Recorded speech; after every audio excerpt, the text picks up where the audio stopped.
Hello and welcome back to Jack Knives Reviews. I'm of course your host, Jack Knives. Today we'll be looking at one battle after another.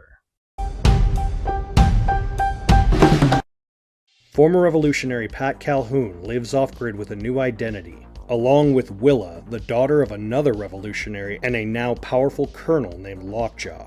Lockjaw and his militia are in pursuit to kill her in order to get into an exclusive white nationalist group. Pat has to do everything he can to stop Lockjaw, no matter what obstacle gets thrown his way. Paul Thomas Anderson is a well-established filmmaker. His movies range from very well-paced drama to kind of weirdly random. You have a movie like, say, A Punch Drunk Love, and another movie like There Will Be Blood, and then you'll get a movie like Inherent Vice, and an experimental movie like Licorice Pizza. All of them are him seemingly dipping his toes in different genres in some way or another, which is good for a filmmaker. To experiment into different genres, it's risky, but it can often pay off. This is his forte into action comedy. It's certainly interesting.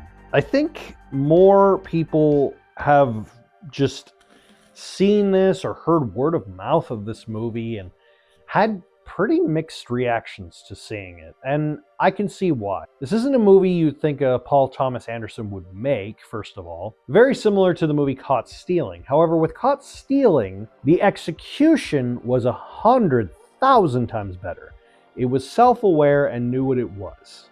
A fun, action romp, not to be taken seriously. The problem with this movie is there are points where you're supposed to take it serious, as it's taking somewhat heavy subject matter, and then it will turn it into goofy subject matter, and then it will turn it into this concept of 1 foot in, 1 foot out, and it just really bugged me about that. Leonardo DiCaprio is the star of this. He plays a former revolutionary, now kind of paranoid stoner. That concept alone, you'd need a proper actor to be able to execute the feeling of that, and Leo doesn't pull off the I'm a former operative very well. He pulls off the stoner, not the former operative thing. The movie has a very interesting cast. Sean Penn plays the evil villain,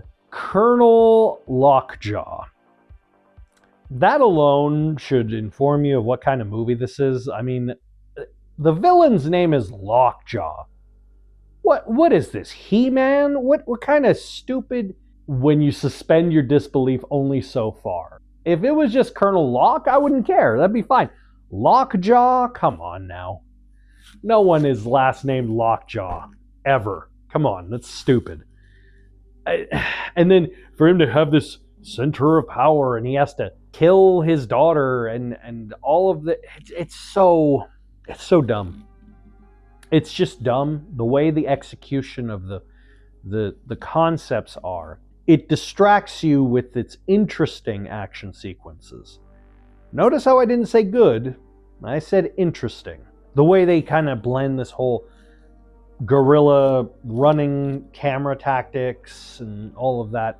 The movie has a lot of star power to it. Like I said, Sean Penn, Leo DiCaprio, Regina Hall, Benicio del Toro. There's a lot of people in this movie, and yet each of them are just wasted. They're just there, or their characters are so bland and boring that you don't really give a shit what happens to them. And it just bugs you because you're like, really? Man, it's lame. I will say the one saving grace to this movie is the actress playing Willa, Chase Infinity, which, first of all, awesome movie. Almost sounds like an anime character, if I'm going to be honest with you, in a good way. But she gives her all in this movie. Like, she is acting the hell out of this movie. Funny enough, there are times where she outacts Leo. And it's just funny that she's like surrounded by all these A-listers and former award winners and Oscar winners, and she's doing a better job at doing this damn script than half of you. And it's just really funny the way that executed. But this movie, it just doesn't work. I mean, the movie's nearly 3 hours long. And you're just like, oh, when's it going to end? It just drags so much, and so much for so little of a plot. It's paper thin, 1-ply toilet paper thin. It is so a nothing burger of a plot, of a story. The characters are either so badly written that they make no sense, or they're so underwritten that they don't really have any reason to be there. It's weird. It's just a bad movie from A to Z. And again, just like Begonia, I don't understand how in the hell these movies are up for Best Picture, especially this one in particular, because at least Begonia I had an interesting time watching. This I was just like waiting for it to end. I'm like, ugh.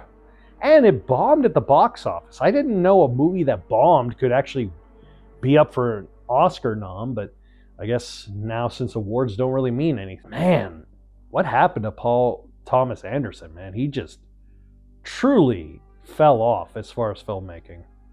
Skip this movie. Go see Caught Stealing. You'll have a better time. I give One Battle After Another 1 out of 5. Have you seen One Battle After Another? Let me know in the comments down below. Don't forget to stab that subscribe button and slice that like button. And I'll see you next time.